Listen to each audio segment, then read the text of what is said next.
네, 강의 시작하겠습니다.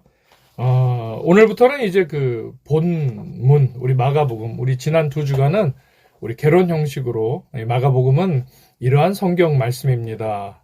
라고 해서 함께 우리가 살펴봤고요.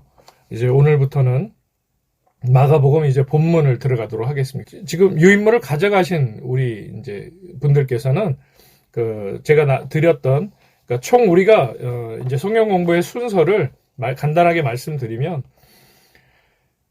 우선은 이제 마가복음 1장 1절부터 한 절 한 절 성경 말씀을 살펴보겠습니다. 근데 이제 그 주간에 공부하는 본문 내용을 개역개정 성경만이 아니라 그 성경은 그 여러 이렇게 뭐 세번역 성경 여러분도 아시겠지만 여러 종류의 그 번역 성경이 있습니다.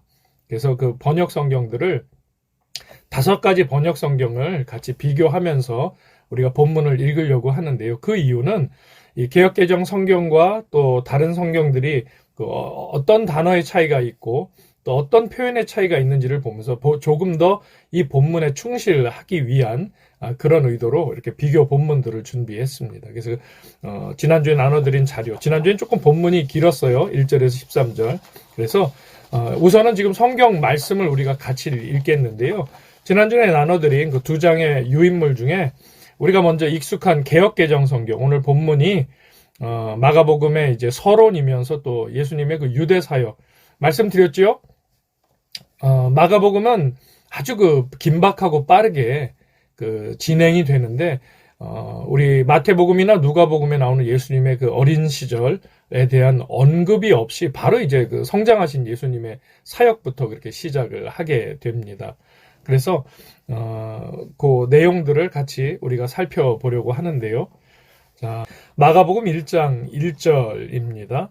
하나님의 아들 예수 그리스도라는 말로 시작이 됩니다. 마가복음 1장 1절은 이 마가복음의 주제라고 할 수 있습니다. 앞서 우리 서론 때도 개론 때도 말씀을 드렸는데요. 2세기에 살았던 한 그리스도인 신학자는 마가는 예수님이 하시는 말씀을 들었거나 주님을 따라다녔던 사람이 아니고 그러니까 베드로가 말하는 것을 그대로 받아 적은 것이라고 그렇게 말한 바가 있다고 앞서 우리 개론 때 말씀을 드렸습니다. 그러니까 로마에 온 베드로가 아주 긴박한 상황 가운데에 순교 직전이 아니면 조금 더 시간이 있는 상태에서 마가를 통해 이 사람이 그러니까 예수님의 수제자 오른팔이 베드로였다면 이 마가의 수제자이자 또 그 베드로의 수제자이자 오른팔 같은 사람이 바로 이 마가라는 거죠. 그래서 그 마가에게 예수님과 함께했던 공생의 시간들을 이렇게 증언하면서 또 기억하면서 이렇게 적게 했다라는 것이 바로 마가복음이라는 얘기를 드렸습니다. 베드로후서 1장 15절인데요. 제가 이렇게 말씀드리는 성경 구절들은 여러분 지금 막 이렇게 찾아가면서 이제 성경 공부를 하면 뭐 2시간, 3시간도 부족한데요. 제가 드린 유인물에 메모를 해놓으셨다가 성경 공부가 끝나고 한번 꼭 본문들을 찾아보시면 좋겠습니다. 물론 제가 읽어 드리는데요. 베드로후서 1장 15절에 보면 이렇게 베드로가 말합니다. 내가 힘써 너희로 하여금 내가 떠난 후에라도 어느 때나 이런 것을 생각나게 하려 하노라. 아멘. 그러니까 베드로가 당시 어떤 상황이었다는 것을 여러분 아시겠지요. 굉장히 오늘 내일 언제 잡혀갈지 모르고 언제 순교할지 모르는 아주 긴박한 상황 가운데 있었다는 것을 이 베드로 후서에도 또 기록하고 있는 것을 볼 수 있습니다. 역시 복음서에도 이 마가복음에도 그러한 베드로의 심정이 잘 드러나 있다라는 거죠. 마태복음 16장 16절에서 베드로는 마가복음 1장 1절에 나오는 말씀 하나님의 아들과 같은 똑같은 표현을 자신의 이제 고백에서 사용도 하게 됩니다. 마가가 베드로의 이 위대한 고백으로 자신의 복음을 시작하는 것은 참 적절한 일인데요.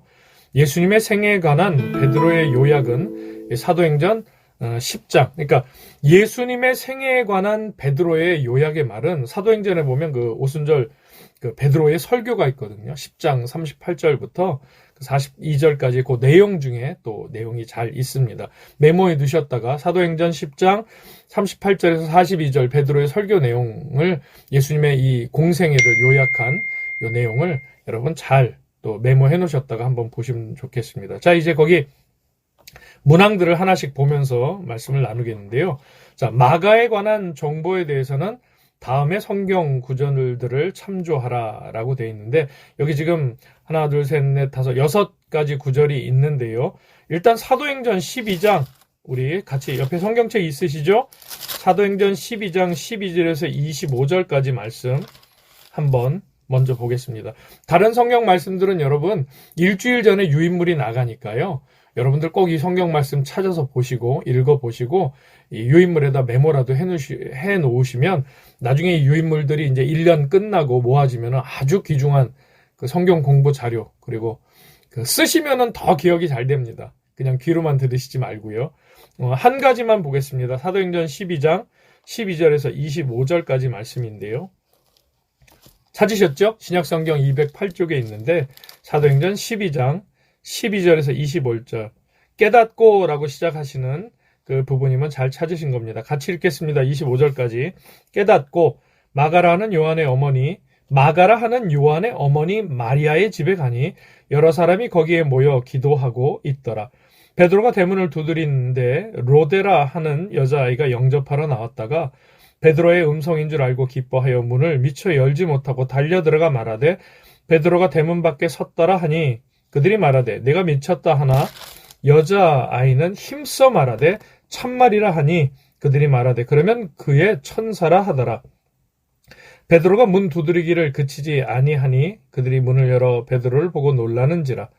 베드로가 그들에게 손짓하여 조용하게 하고 주께서 자기를 이끌어 옥에서 나오게 하던 일을 말하고 또 야고보와 형제들에게 이 말을 전하라 하고 떠나 다른 곳으로 가니라. 날이 새매 군인들은 베드로가 어떻게 되었는지 알지 못하여 적지 않게 소동하니 헤롯이 그를 찾아도 보지 못하매 파수꾼들을 신문하고 죽이라 명하니라. 헤롯이 유대를 떠나 가이사랴로 내려가서 머무니라. 아멘. 사도행전 11장에 보면 베드로가 이제 예루살렘에서 예수님을 그 성령 받고 이제 전하게 됩니다. 그리고 이제 야고보의 순교가 있고 이제 베드로 사도마저도 투옥이 됐는데 하나님의 강권하심으로 이 베드로가 이제 그 옥에서 나오게 되지요. 그래서 모든 사실 제자들과 베드로의 제자들과 또 예수님의 제자들 그 주변에 있는 그리스도인들은 베드로도 야고보와 같이 죽을 것이다, 순교할 것이다 생각을 했는데 지금 이 마가 요한의 집, 그러니까 마가 요한의 어머니인 마리아의 집에 지금 예루살렘에 있던 그 우리가 공부했지요. 마가의 다락방이라고 말하는 그곳이 있는 그 집에 지금 찾아와서 이렇게 작은 어린아이 여종이 이제 놀라 또 반기는 그런 내용이 있는 겁니다. 하나만 더 찾아볼까요? 우리 베드로전서 5장 13절입니다. 뒷부분에 있지요. 네, 베드로전서 5장 13절. 히브리서, 야고보서, 베드로전서인데요. 5장 13절 말씀. 예. 마가에 대한 지금 마가가 어떤 사람인가에 대한 우리가 그 성경의 어떤 근거들을 찾아보고 있습니다. 383쪽인데요. 마가복음 5장 13절 읽겠습니다. 택하심을 함께 받은 바벨론에 있는 교회가 너희에게 문안하고 내 아들 마가도 그리 하느니라. 예. 특별히 베드로 사도는 이 마가를 표현할 때 내 뭐요? 아들. 예. 이 아들이라는 표현을 사용합니다. 그만큼 아끼고 바울에게 디모데가 있었다면 베드로에게는 이 마가, 예, 아주 그 사랑하는 제자가 있었다는 거죠.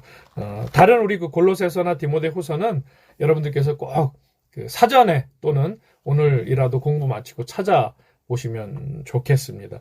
그래서 마가가 어떠한 사람인지에 대해서 이해를 하시고, 물론 그 개론 때 제가 충분히 좀 설명을 드린다고 드렸는데요. 특별히 그 지난주에 마가가 어떤 사람인지에 대해 설명을 드렸는데 성경이 마가를 어떻게 증거하는지를 또 설명을 하는지를 꼭 6가지 본문을 찾으셔서 이렇게 기억을 해주시면 좋겠습니다. 자, 그러면 다시 우리 마가복음 1장 1절로 돌아와서 하나님의 아들 예수 그리스도의 무엇의 시작이라? 복음의 시작이라 라고 얘기합니다. 자, 그러면 복음이란 이 말의 단어의 뜻은 무엇일까? 이 헬라어 원어 성경에 보면 이 복음은 많이 들어보셨을 텐데요. 유앙겔리온이라고 합니다. 유앙겔리온. 예. 그리고 영어로는 가스펠, 가스펠송, 그렇게 얘기할 때 가스펠이라고 하고요. 이것을 한글로 번역하면 복음 말 그대로 복된 소식.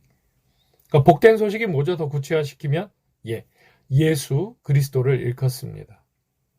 그러니까 하나님의 아들 예수 그리스도의 복된 소식의 시작이라라고 1장 1절 마가복음의 전체 주제라고 말씀드렸지요. 이렇게 마가는 예수님을 바로 소개하면서 시작하고 있습니다. 자, 그러면 복음에 대해서 어떤 다른 표현들이 사용되어졌는가도 보면 좋겠는데요. 마가복음 2장 2절 가까이 있지요? 마가복음 2장 2절 한번 보시겠어요? 네, 같이 읽습니다. 많은 사람이 시작.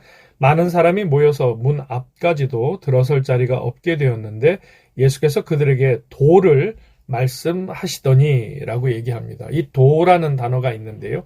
이 단어는 로고스라는 단어를 원어 성경에서 사용하게 됩니다. 그러니까 복음에 대한 다른 예수님이 표현하신 방법, 성경이 표현한 방법을 지금 말씀드리고 있습니다. 이 복음이란 단어가 가스펠, 유앙겔리온인데 복된 소식이란 뜻인데 이 복된 소식 복음이 마가복음 2장 2절에는 또 로고스라는 뜻으로 이 도라는 뜻으로 사용이 되고 있고 사도행전 한번 찾아보실까요? 성경을 가까이 놓으시고 성경책 많이 찾아보셔야 됩니다. 저희 성경 공부는. 그래서 성경도 이렇게 손에 읽게 되실 겁니다. 올 한 해가 지나면 13장 32절입니다. 사도행전 13장 32절입니다. 지금 그 복음에 대한 또 다른 표현들을 보고 있는데요. 사도행전 13장 32절 우리도 같이 읽겠습니다. 시작. 우리도 조상들에게 주신 약속을 너희에게 전파하노니. 여기서 이 전파하노니라는 말이 유앙겔리죠. 아까 유앙겔리온하고 그 의미가 그러니까 단어 느낌이 비슷하지요. 조금 그 형태가 조금 다른 단어인데요. 유앙겔리조라고 해서 전파하노니 또 여기도 이 복음에 대한 다른 표현을 사용하고 있는 것을 볼 수 있습니다. 자, 그리고 이제 네 번째입니다. 그러면 예수라는 다시 마가복음 1장 1절로 돌아오시고요. 자, 하나님의 아들 예수 그리스도의 복음의 시작이라라고 했을 때 이 예수라는 이름의 뜻은 무엇인가를 또 우리 생각해 보면 좋겠는데요. 마태복음 1장 21절 한번 찾아보시겠습니다. 앞쪽으로. 제가 알아요. 손에 기름기가 이렇게 없으신 분들은 성경 넘겨서 찾는 것도 굉장히 어렵다는 것을 알고 있습니다. 저도 이제 좀 그런 나이대로 들어가서 이렇게 썩썩 잘 찾아지진 않습니다. 하여튼 여유를 가지시고 성경을 못 찾았고 막 속상해 하시고 그러지 마시고요. 우리 같이 읽고 있으니까 못 찾으시고 성경을 읽게 될 때는 귀로 들으시면 되지요. 마태복음 1장 21절입니다. 같이 읽겠습니다. 시작. 아들을 낳으리니 이름을 예수라 하라. 이는 그가 자기 백성을 그들의 죄에서 구원할 자이심이라 하니라. 아멘. 지금 그렇게 적고 있죠. 예수라는 이름의 뜻이 이제 원의 성경에 보면 예수스. 한번 따라해 보시겠어요? 예수스. 많이 비슷하죠? 예수라는 우리 말식의 표현과 원어 성경에 나오는 예수스. 자, 그런데 이게 구약 성경에도 나오는 이름들이에요. 이 얘기는 많이 들으셨겠지만 여호수아라는 이름 아시지요? 모세의 뒤를 이어서 가나안 땅 정복의 그 대업을 이어갔던 여호수아. 그 다음에 구약의 선지자 중에 호세아라는 그 이름이 이 신약 시대의 예수라는 이 이름하고 같은 의미의 뜻이 되겠습니다. 뜻은 여러분 아시죠? 구원자. 아까 우리 마태복음 1장 21절을 읽을 것처럼 그가 자기 백성을 그들의 죄에서 뭐할 자이심이니라 구원할 자이심이니라 라는 뜻입니다. 참고로 말씀드리면 예수라는 이름은 오늘날로 따지면 우리나라로 치면 철수영이처럼 이렇게 흔한 이름이었습니다. 그러니까 그 당시 2000년 전 팔레스타인 유대 근동 지역에서는 예수라는 이름은 흔한 이름이었습니다. 근데 이 흔한 이름이 뒤에 뭐가 붙어서 뒤에 이제 공부하겠지만 예수 그리스도. 그러니까 예수님의 공식적인 호적상의 이름은 예수지만 예수스이지만 우리가 그리스도인들이 믿는 구원자이신 예수님을 말할 때는 정확한 호칭은 뭐다?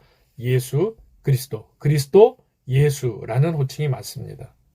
예수님, 이 흔한 당시 근동 2000년 전 당시의 철수영이처럼 흔한 이름으로 우리도 알고 있는지, 아니면 예수님을 예수 그리스도로, 그리스도 예수로 똑바로 알고 있는지, 우리가 이 점도 오늘 이 말씀을 통해서 한번 우리가 생각해 봐야 할 것 같습니다. 자, 그 다음에 5번입니다. 조금 속도를 내겠습니다. 자, 그러면 예수 다음에 정확하게 붙어야 할 예수님의 별칭, 호칭이 뭐라고요? 그리스도입니다. 이 그리스도라는 뜻은 기름 부음 받은 자라는 뜻입니다. 그러니까 원어의 발음으로 말씀을 드리면 크리스토스라는 단어를 쓰는데요. 제가 여기서 막 뭘 이렇게 쓰고 그 원어 성경을 뭐 알려드리자는 거는 아닌데 그 말씀을 이제 그 이해를 돕기 위해서 말씀을 드리는 겁니다. 크리스토스, 예수스, 크리스토스, 이게 이제 원래 성경에 그 원어 성경에 나오는 발음입니다. 예수 그리스도라고 우리가 말하는 예수스 크리스토스입니다. 그래서 무슨 뜻이라고요? 기름 부음 받은 자라는 뜻입니다. 자, 그러면 6번입니다. 어느 것이 그분의 이름이고 어느 것이 그분의 호칭인가? 여러분 아시겠죠? 이름은 예수스, 예수. 그 다음에 그분의 호칭이 뭐다? 그리스도, 기름 부음 받은 자. 그러니까 정확하게 예수님의 이름을 부르려면 예수라고만 불러야 된다? 아니면 그리스도라고 부른다? 정확하게는 예수 그리스도로 불러야 한다라고 말씀을 드립니다. 사도행전 17장 3절 한번 보시겠어요? 예, 요게 정확하게 사도행전 17장 3절에 요 지금 말씀드린 내용이 있습니다. 설명이 사도행전 17장 3절입니다. 신약성경 217쪽에 있습니다. 찾으셨지요? 뜻을 풀어 같이 읽겠습니다. 시작. 뜻을 풀어 그리스도가 해를 받고 죽은 자 가운데서 다시 살아나야 할 것을 증언하고 이르되 내가 너희에게 전하는 이 예수가 곧 그리스도라 하니. 예. 아멘. 바울이 이 데살로니가에서 이제 전도하면서 예수님을 증언할 때 사용했던 이 표현입니다. 예수가 곧 그리스도라 하니. 그러니까 바울도 정확하게 호칭을 하고 있는 거죠. 그러니까 예수라는 흔한 이름으로, 그러니까 예수님이 공생의 기간에 자기 고향 가셔서 배척 받으시잖아요. 능력을 행하시지 않잖아요. 그게 왜 그럴까요, 여러분?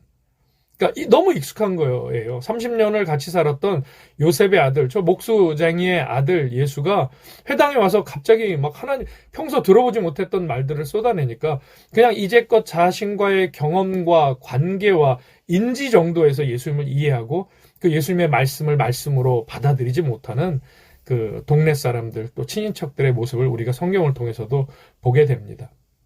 예수님은 그리스도이십니다. 예수 그리스도로 우리는 분명히 고백할 수 있어야 합니다. 사도 바울도 지금 그 얘기를 하고 있는 겁니다. 자, 두 번째 큰 이제 내용입니다. 마가복음 1장 1절에서 마가복음의 대주제인 하나님의 아들 예수 그리스도에 대해서 우리 마가는 이제 이렇게 이야기를 시작을 했고요. 마가복음 1장 2절에서 이제 8절 말씀에 보면 누가 등장하지요? 예, 세례 요한이 등장하게 됩니다. 이사야서 40장 3절 말씀 아마 이제 찾아보신 분들도 있을 텐데요. 우리 그 세례 요한이 1장에서 마가복음 1장에서 이제 등장하면서 외쳤던 보라 이제 선지자 이사야의 글에라고 나와 있는 그 보라 내가 내 사자를 내 앞에 보내노니 하고 3절에 광야에 외치는 자의 소리가 있어. 이 내용은 그러니까 이사야서 40장 3절의 말씀 그리고 말라기서 3장 1절의 말씀을 그 인용한 겁니다. 세례 요한이.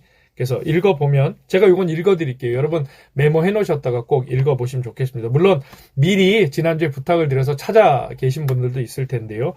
찾으신 분들은 같이 읽겠습니다. 이사야서 40장 3절 외치는 자의 소리여 이르되 너희는 광야에서 여호와의 길을 예비하라. 사막에서 우리 하나님의 대로를 평탄케 하라. 아멘. 말라기서 3장 1절입니다. 만군의 여호와가 이르노라 보라 내가 내 사자를 보내리니 그가 내 앞에서 길을 준비할 것이요 또 너희가 구하는 바 주가 갑자기 그의 성전에 임하시리니 곧 너희가 사모하는 바 언약의 사자가 임할 것이라. 아멘. 이 구약의 말씀을 세례 요한이 인용해서 이제 예수님에 대해서 소개하는 것을 볼 수 있습니다. 2번입니다.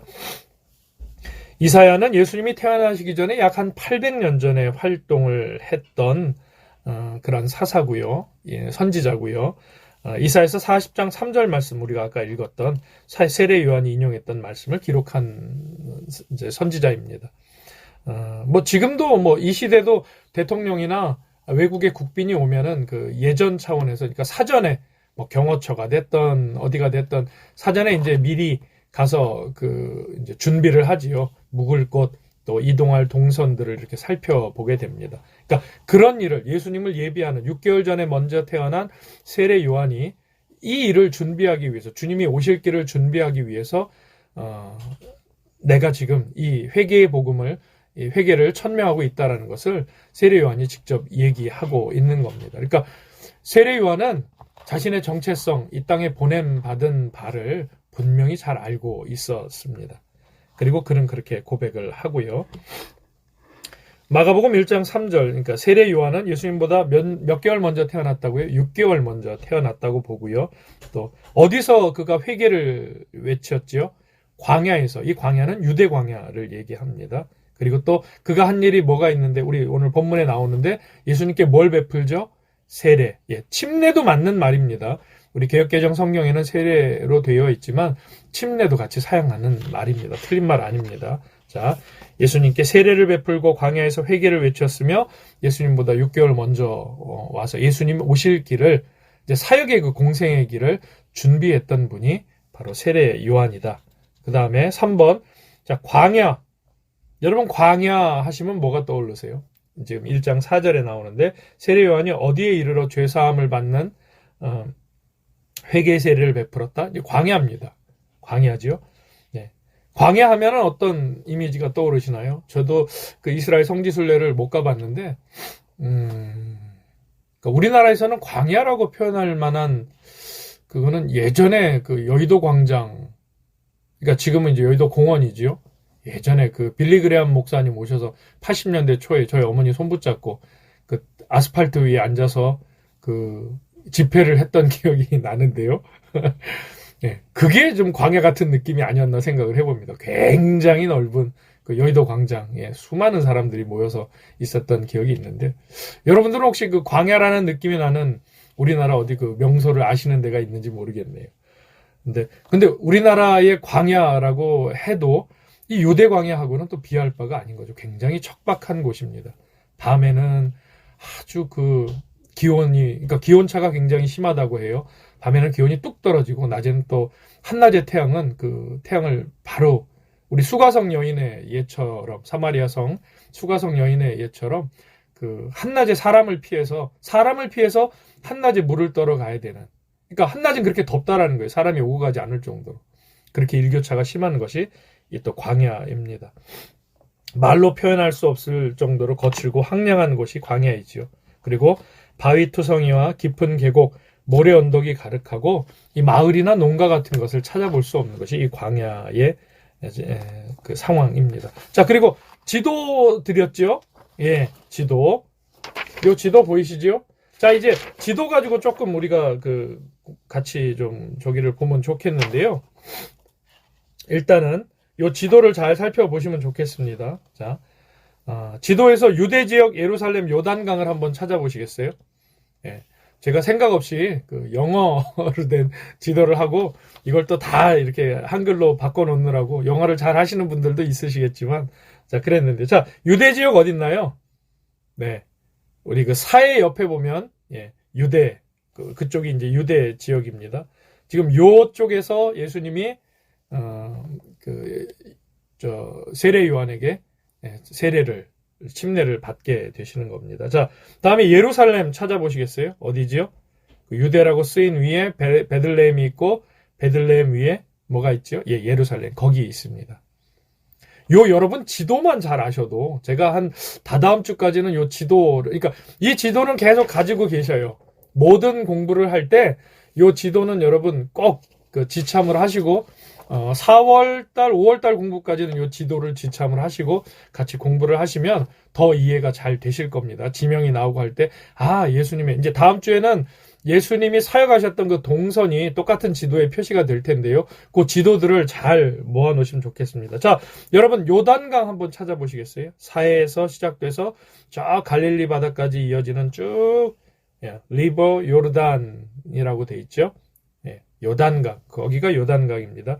자, 이쪽에서 예수님이 이제 세례 요한에게 침례 세례를 받으셨다고 보게 됩니다. 지도 옆에다가 두시고요. 잘 보이는 데다가. 자, 그 다음 4번. 세례 요한의 복장에 대해서 볼까요? 6절. 무슨 옷을 입었다고 하죠? 낙타털옷.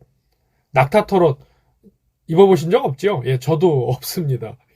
이게 낙타털옷이 좀 비슷한 옷이 뭐가 있을까 그랬는데, 우리나라에서 그렇게 입는 옷 중에는 없는 것 같아요. 그러니까 밍크털 옷이라고 하면 그거는 아주 고급스러운 그런 느낌의 가죽 옷이지만, 이 낙타털 옷은 아주 그 거친 낙타털로 만든 그 조잡한 옷을 얘기를 하는 겁니다.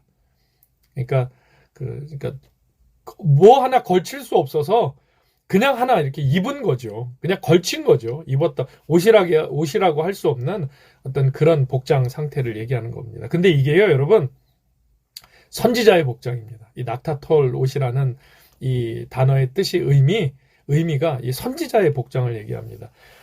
여러분 찾아보신 분들, 지금 이렇게 찾지는 않겠습니다. 시간이 벌써 많이 갔고요. 좀 속도를 내겠는데, 열왕기하 1장 8절에 보면은 엘리야 선지자를 설명하면서 이렇게 얘기를 합니다. 그들이 그에게 대답하되 그는 털이 많은 사람인데 허리에 가죽띠를 띄었더이다 하니 왕이 이르되 그는 디셉 사람 엘리야로다. 그러니까 이 털옷을 입었다는 것은 어떤 선지자를 상징하는 그런 의미로 받아들이게 됩니다. 그리고 이 세례 요한이 여러분 뭘 먹었다고요? 메뚜기. 그쵸? 그리고 메뚜기하고 또 뭘 먹었다고 했죠? 석청을 먹었다고 이야기를 합니다. 메뚜기는 종종 지금도 그 어린 시절에 우리가 메뚜기들 드셔보신 분들 있나요?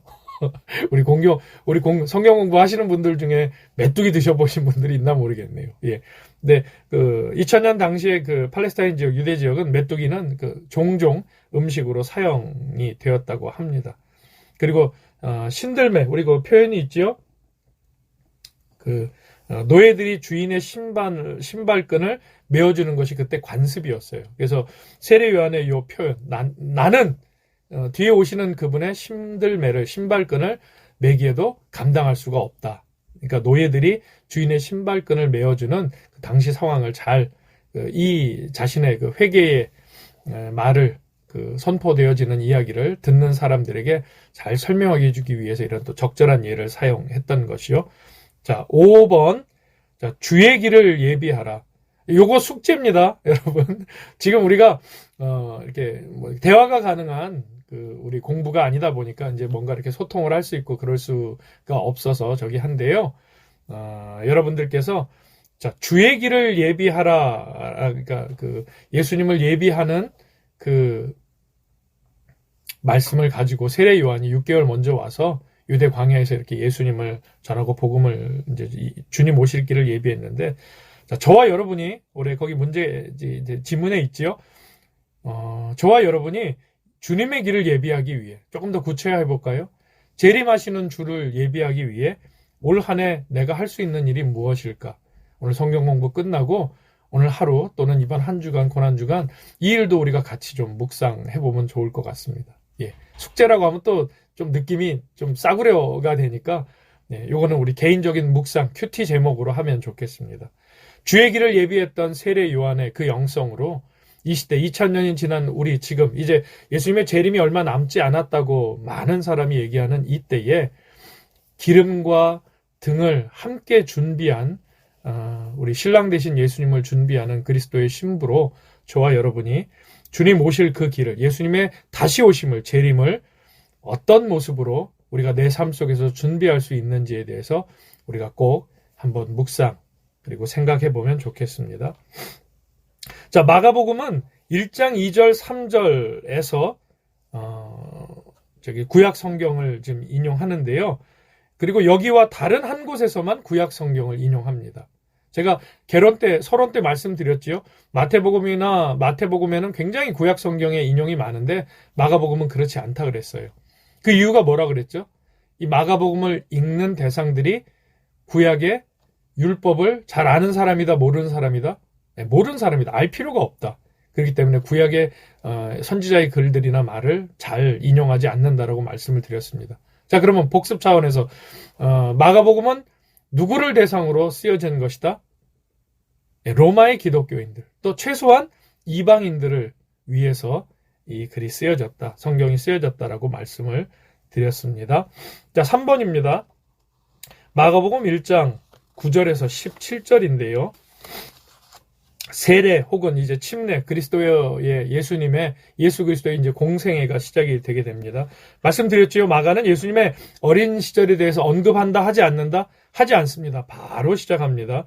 자, 마가는 예수님이 완전히 장성해서 공생애를 시작하시던 때부터의 일을 이제 기록하게 됩니다. 1번, 예수님이 어디로 오셨죠? 9절 말씀. 그때 예수께서 갈릴리 나사렛에서부터, 예수님은 나사렛에서 오셨습니다. 자, 그리고 그분은 그곳에서 무슨 일을 하셨는가? 누가복음 2장 39절 한번 찾아보겠습니다. 누가복음 2장 39절. 신약성경 누가복음 2장 39절입니다. 예.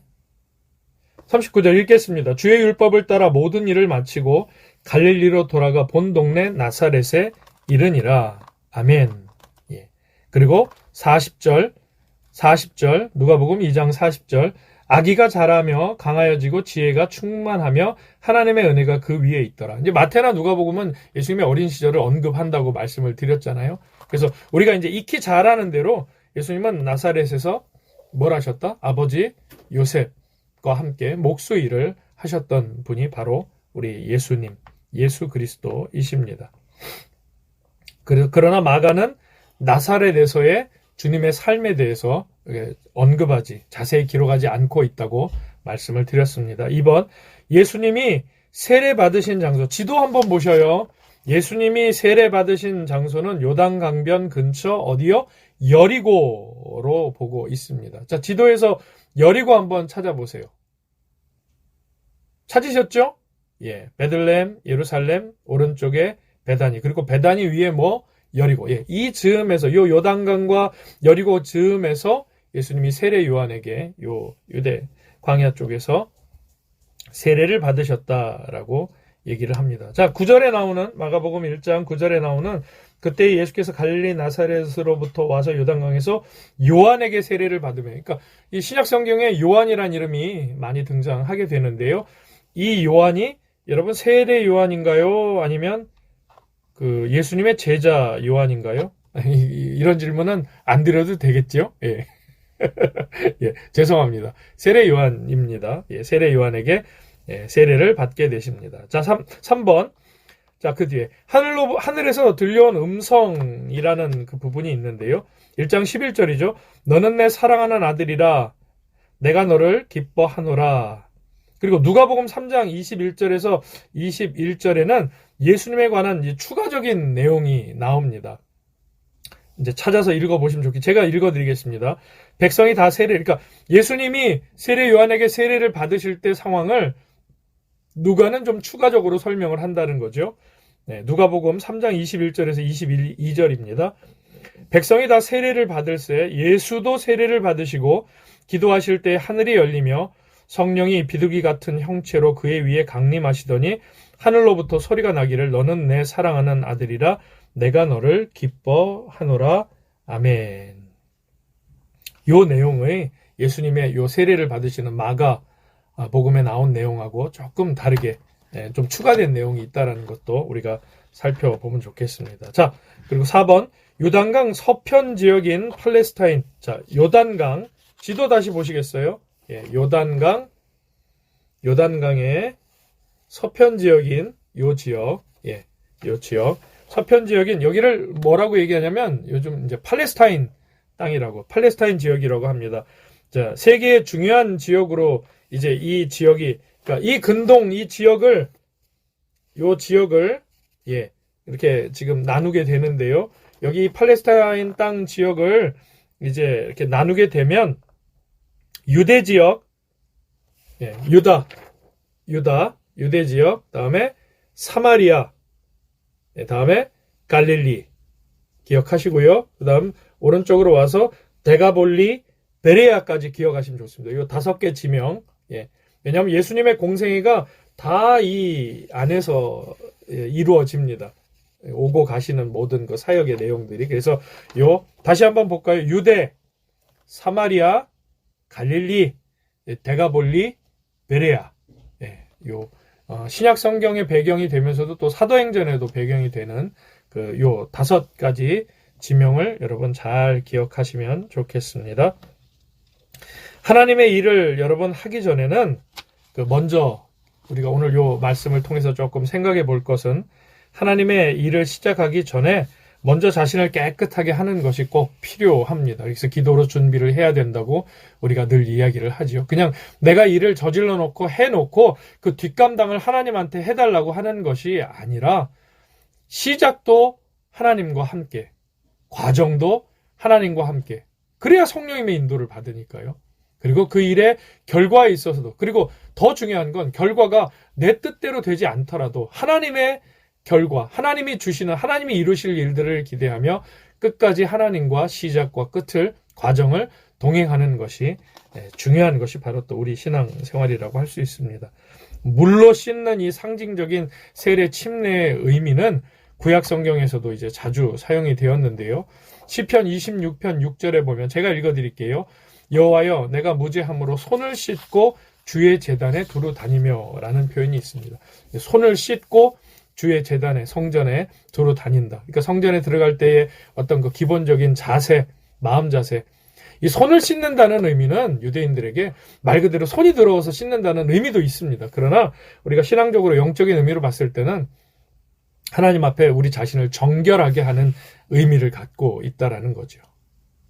이게 참 우리에게 이 시대에 더 필요한 일인 것 같습니다. 이사야서 1장 18절 말씀도 읽어드립니다. 여호와께서 말씀하시되 오라 우리가 서로 변론하자. 너희의 죄가 주홍 같을지라도 눈과 같이 희어질 것이요 진홍같이 붉을지라도 양털같이 희게 되리라 말씀하십니다. 자, 스가랴서 13장 1절 그날의 죄와 더러움을 씻는 셈이 다윗의 족속과 예루살렘 주민을 위하여 열리리라. 아멘. 이 씻어내는 일, 죄를 씻어내는 일, 정결하게 하는 일, 하나님의 나라의 일들을 함께하고, 그러니까 세례 요한마저도 주님이 오시는 그 길을 준비하고 또 주님께서도 예수 그리스도께서도 하나님의 일을 시작하시기 전에 세례를 받으시고 물로 깨끗하게 자신을 하시는 이 일이, 이 영적인 의미가 우리 오늘날의 삶 속에서도 항상 기도로 함께하는, 잘 준비해서 하나님의 일에 임하는 우리 모두가 되면 참 좋겠습니다. 스토커라는 학자가 그리스도의 생애를 5부분으로 나누었는데요.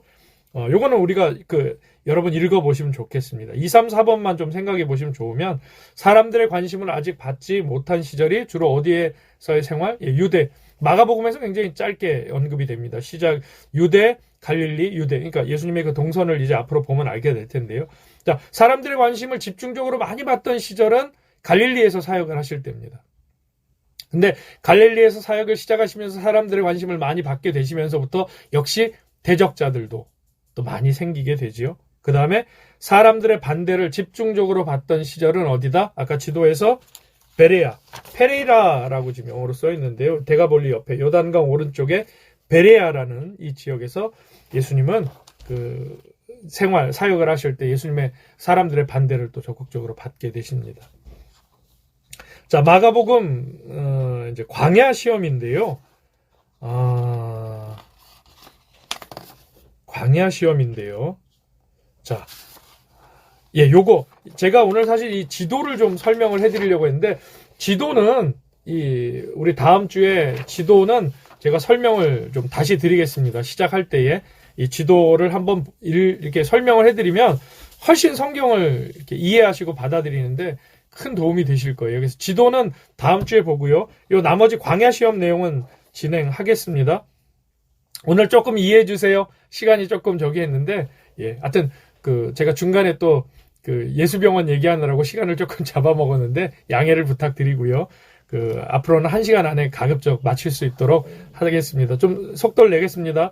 마가복음 1장 12절에서 이제 13절, 오늘 공부 내용의 이제 마지막 부분인데요. 광야 시험입니다. 자, 마태복음 4장 1절에서 11절 말씀 우리가 같이 읽겠습니다. 마가복음에는 이 시험의 내용이 없어요. 근데 이제 마태복음에 보시면 내용이 있는데요. 4장 1절에서 11절 말씀. 잘 아시는 내용이니까 제가 읽어드립니다. 같이 읽으실 수 있는 분들은 읽으시고요. 그때 예수께서 성령에게 이끌리어, 누구에게 이끌려서요? 성령에게 이끌리어 마귀에게 시험을 받으러 광야로 가사, 하나님의 허락 속에 이루어진 일입니다. 마귀가 권세가 있어서 말씀이 육신되어 오신 하나님이신 그분을 잡아 끌고 갔다라는 얘기가 아니에요. 하나님의 그 주권 속에서 허락된 일입니다. 그래서 성령이 예수님을 이끌고 가셨다. 마귀가 이끌고 간 게 아니에요. 여러분, 이 차이를 잘 아셔야 됩니다. 우리가 시험 당한다, 시험 받는다 라는 표현 많이 하는데요. 하나님이 허락하시는 시험이 있고 마귀에게 이끌려 다니는 시험이 있어요. 여러분, 요거 차이 잘 아셔야 됩니다. 제가 다시 한번 이제 설명을 드리겠습니다. 자, 40일을 밤낮으로 금식하신 후에 줄이신지라. 엄청난 육체적인 고난이 임하게 된 겁니다. 3절. 시험하는 자가, 즉 마귀가, 사단이 예수께 나와 이르되 내가 만일 하나님의 아들이어든 명하여 이 돌들로 떡덩이가 되게 하라 얘기합니다. 여러분, 이게 무슨 의미냐면은 하나님이신 당신이, 하나님의 아들인 당신이 이 땅에 저 무지렁이들을 위해서, 구원하기 위해서, 자기 목숨을 위해서, 그러니까 마귀, 사탄은 영적인 존재니까 알았어요. 예수님을 공생의 사역 가운데 제일 먼저 알아보는 것도 이 영적인 마귀들이에요. 네, 거라사에서 군대 귀신들 우리를 괴롭히지 마십시오 막 그러잖아요. 사람들은 이게 무슨 일인가 몰랐지만 마귀들은 알아보는 거죠. 주님이 그리스도이심을 알아보는 거죠. 여기도 마찬가지입니다. 자, 그리고 시험을 해요. 뭐라고 시험하느냐? 저 사람들 구원하려는 당신이 자기 배고픔 하나 해결하지 못하면서 무슨 저 사람들을 구원한다고 그러느냐? 네 배부터 채워라. 이 돌들을 명해서 떡덩이가 되게 해라. 그거 쉬운 일 아니냐, 당신한테. 그러니까 당장 당신 배부터 채우고 그리고 이제 당신의 일을 해라. 이렇게 유혹을 합니다. 얼마나 마귀가, 사탄이 여러분 영악합니까? 다른 걸로 예수님 자존심 긁지 않아요. 예수님 실족에서 넘어뜨리게 하지 않아요. 아주 기초적인 거, 이 육신적인 거, 우리에게도 똑같이 지금 다가오는 것들, 그 제목을 가지고 예수님께도 일단 먹어. 배고픔 해결해. 해결하고 난 다음에 구원도 하는 거지. 작은 일 해놓고 큰 일을 하는 거지. 근데 이게 하나님과의 관계성의 문제거든요. 마귀에게 마귀의 말에 아멘하고 순종하는 거거든요. 예수님이 이 일을 아무리 내 배가 고프다고 40일을 주야로 금식하셔서 줄이다고 하셔도 이 일에 아멘하고 그래, 당신 말이 맞아. 이러실 수 있나요? 하나님과의 관계성 속에서 아니라는 거예요. 그러니까 타협할 수 없는 거예요, 이 일은. 그래서 어떻게 대하시지요? 예수께서 대답하여 이르시되 4절. 사람이 떡으로만 살 것이 아니요 하나님의 입으로부터 나오는 모든 말씀으로 살 것이라 하였느니라 하시니 아멘. 예수님이 자기 판단과 생각으로 지금 대답하십니까? 아니에요. 이 영적인 법칙도 잘 아셔야 돼요. 하나님의 말씀, 성부 하나님의 말씀으로 마귀에게, 그 영적인 존재에게 지금 대응하고 계십니다. 자, 5절. 이에 마귀가 예수를 거룩한 성, 영광, 명예, 그 성전의 꼭대기로 데려다가 세우고 이르되 내가 만일 하나님의 아들이어든 뛰어내리라. 기록되었으되 어디에? 마귀 행전? 사탄 행전? 아니요. 성경에 기록되었으되. 여러분, 마귀가 성경 말씀 가지고 예수님을 시험해요. 여러분, 이거 혹시 아시는 분은 아시겠지만 기가 막힌 겁니다. 이 마귀가 이런 존재예요. 기록되었으되 얘기합니다. 거룩한 성에 세우고 기록되었으되 이르되 내가 만일 하나님의 아들이어든 뛰어내리라. 기록되었으되 그가 너를 위하여 그의 사자들을 명하시리니 그들이 손으로 너를 받들어 발이 돌에 부딪히지 않게 하리로다 하였느니라. 하나님의 말씀을 가지고 예수님을 시험해요. 성경에 이런 얘기가 있지 않느냐. 그러니 당신 아버지의 말씀대로, 성경의 말씀대로 이 일을 행하라는 거죠. 예수께서 또 뭐라고 대답하시죠? 말씀은 뭘로? 말씀으로. 영에는 영으로. 기록되었으되 주 너의 하나님을 시험하지 말라. 아멘. 그렇게 이야기를 답을 하십니다. 다시요. 예수님은 자신에게 이미 능력이 있으셨어요. 그 능력을 가지고 계신 것도 아셨어요.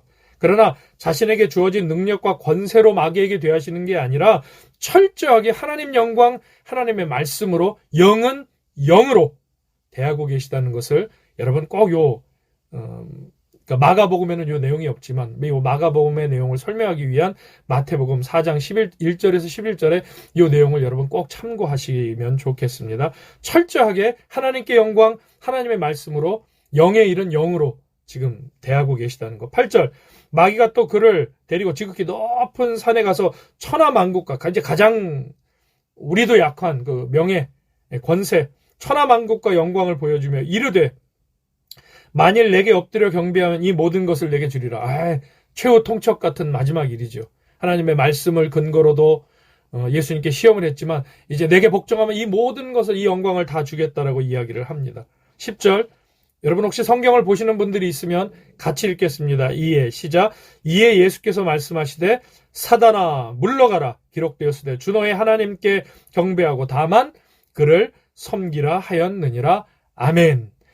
영은 영의 일은 영의 일로, 말씀은 말씀으로 풀어내셔서 대응하셔서 이 영적인 시험을 승리하시자 그 뒤에 바로 11절에 어떤 일이 있죠. 이에 마귀는 예수를 떠나고 천사들이 나와서 대신 수종하니라. 하나님의 위로와 격려의 손길이 확 그 시험을 통과한 그를 예수님을 안아주시고 보응하시고 격려하셨다라는 이야기로 이 내용이 맞춰지고 있습니다. 예수님이 이 시험 끝나고 하나 좀 여러분 생각해 볼까요? 예수님이 이 시험 끝나고 사단이 떠나갔지요? 떠나갔다고 표현을 합니다. 그럼 예수님 공생의 3년 기간에 예수님 곁에서 이 마귀가 시험하고 역사하고 기웃기웃거리는 일이 있었을까요? 없었을까요? 예, 성경은 이렇게 구체적으로 이야기하지 않습니다. 근데 의미나 비유를 통해서 여전히 그 예수님의 공생의 기간 중에 관계를 통해, 사람의 문제들을 통해, 상황과 여건을 통해, 대적들을 통해서 예수님을 시험하고자 했던 그런 모습들은 우리가 이미 성경 말씀을 통해서 잘 알고 있고, 또 우리가 마가복음을 보면서 이제 그런 내용들도 살펴보겠습니다. 자, 밑에 예수님의 주변을 우리가 머릿속으로 한번 생각해 보면 좋겠습니다. 이 광야라는 아까 그 환경이 어떻다라고 말씀을 드렸지요? 예, 광야, 성령, 그러니까 광야에 그 추운 광야, 그리고 더 낮에는 더운 광야, 거기를 주야로 40일을 계셨어요. 그리고 성령께서 함께 지금 계십니다.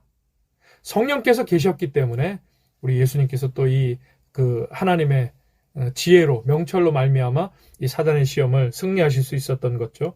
들짐승들도 있었을 겁니다. 그리고 말씀에 비추어 천사도 있었을 겁니다.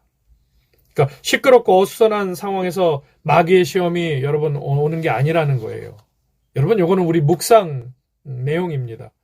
시끄럽고 분주하고 막 정신 없을 때 사단의 시험이 오는 게 꼭 그럴 때만 시험이 오는 게 아니라는 거예요. 여러분 기도할 때, 찬양할 때 시험 옵니다. 경험하신 분들은 아실 거예요. 내가 하나님께 기도한다고 했을 때 오히려 하나님의 은혜를 깨닫기 위해서 기도하고 찬양하고 예배하고 뭔가 주님의 이름으로 우리가 하려고 할 때 사단은 역사하는 거예요. 사단이 우리를 너무 잘한다는 겁니다.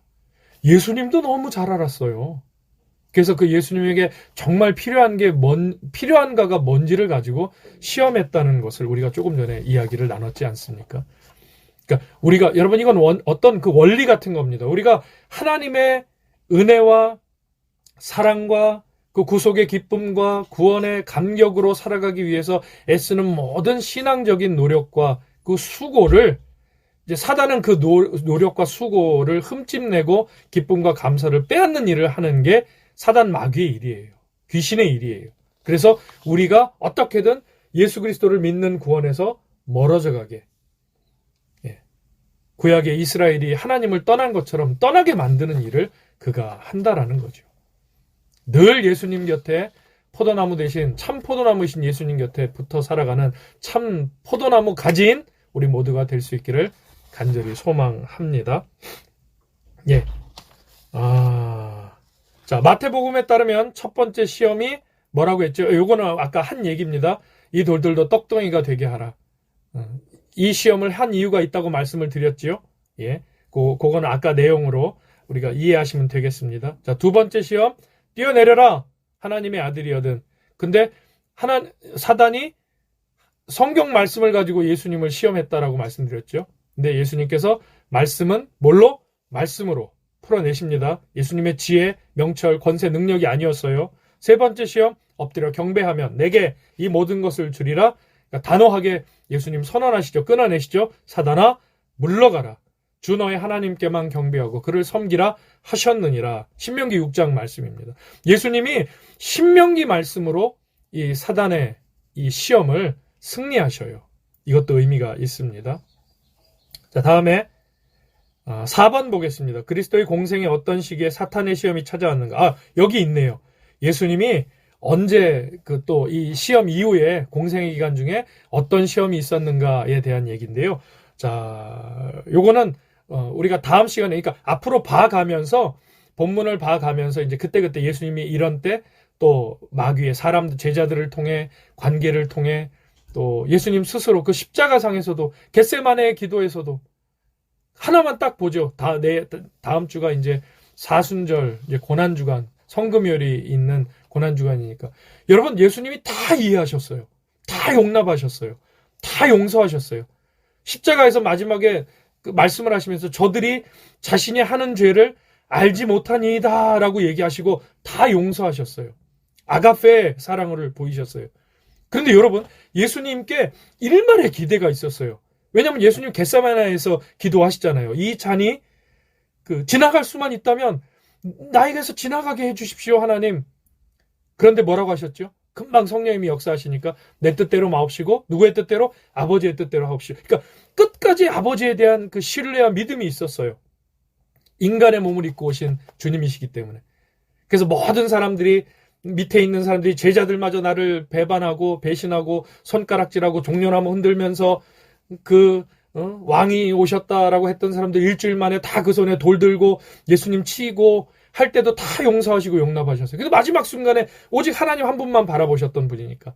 근데 그분이 마지막 십자가상에서 하나님이 자신을 향한 눈을 돌리시는 걸 느끼신 거예요. 하나님마저도. 그때 예수님 기분이 어떠셨을까요? 아버지여, 아버지여, 어찌하여 나를 버리시나이까? 엘리 엘리 라마 사박다니. 그런데 견뎌내셔요. 이겨내십니다. 왜냐?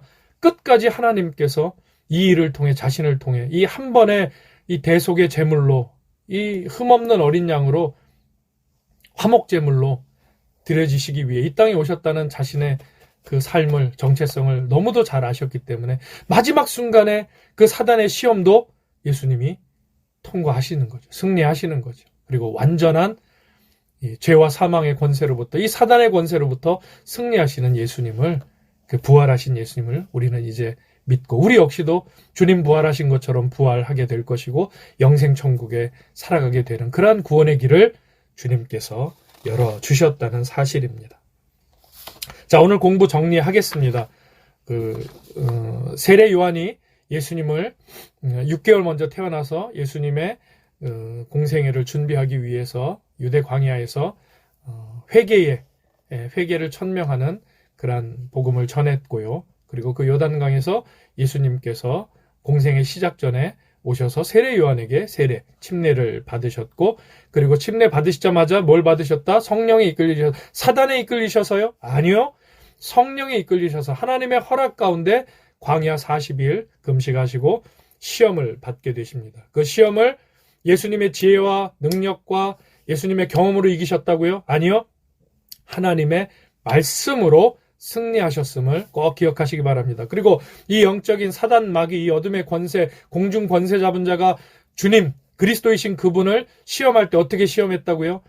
아주 작은 일들로, 배고픔부터 해결하라는 작은 일로 시험하기 시작했다는 것. 그리고 예수님을, 하나님이신 그분을 성경 말씀, 하나님의 말씀으로 시험하고자 했다라는 것. 어떤 모습으로든 그는 우리의 연약한 바를 잘 알고 시험으로 다가온다라는 것, 이 부분도 꼭 기억하시기를 바랍니다. 예, 수고 너무 많으셨고요. 집중해서 함께 들어주셔서 감사하고 내일 주님의 날 또 기쁨과 감사로 우리 함께 하나님께 예배, 종려주일이지요. 예배 드리면 좋겠습니다. 기도하고 마치겠습니다. 사랑과 은혜가 풍성하신 하나님 아버지 감사합니다. 여러 이야기를 나눴고 긴 시간 우리가 함께 하나님의 말씀을 배웠습니다. 사람의 이야기들, 또 필요 없는 얘기들은 하나님께서 다 제하여 주시옵고 오직 성령 하나님께서 꼭 필요한 말씀으로 예수를 그리스도로 아는 지혜와 명철이 우리 가운데 충만하고 그것이 단지 지식으로만 살아가는 것이 아니라 우리의 마음, 이 신비의 심령에 새겨짐으로 삶으로 그리스도를 나타내는 깨어진 향유옥화 또한 선한 그리스도의 향기 되어 살아가는 한 주가 될 수 있도록 인도하여 주시옵소서. 이제 사순절의 정점인 고난주간을 시작합니다. 특별 새벽 집회도 시작합니다. 하나님께서 상황과 여건, 관계 모든 것 허락하셔서 그 새벽 제단 잘 쌓고 하나님 앞에 깊이 예수 그리스도를 묵상하는 귀한 시기로 그래서 그 묵상으로 말미암아 깊은 은혜를 체험하는 이 고난주간 한 주간이 될 수 있도록 주여 동행하시고 성령님 인도하여 주시옵소서. 믿사오며 감사드리며 예수 그리스도의 이름으로 기도드리옵나이다. 아멘. 수고 많이 하셨습니다. 오늘 긴 시간 애쓰셨습니다. 감사합니다.